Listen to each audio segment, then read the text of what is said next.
Tu i jo, companys del vers, amics de les paraules, podem posar un granet de sorra il·luminada en aquest món on regna el desconcert. Dins el roure dorm el tro, un títol manllevat d'un vers d'Agustí Bartra. Un llibre de poemes que et convido a llegir com si tu mateix l'haguessis escrit. No faig arrel si tanmateix m'enfonso. Clavo els peus al terra en el gran ventre pulsós que es dilata.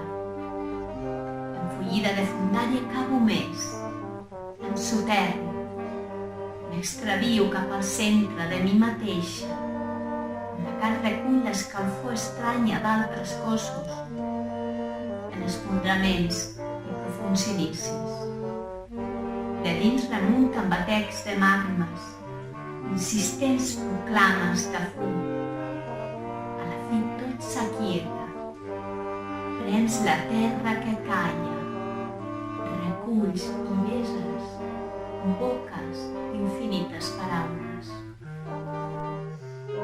Embromada, arran de mar, cloca els ulls. La bullanga de les ones es crispeja al món. Si em deixo anar, m'oblido el nom i el lloc d'on vinc.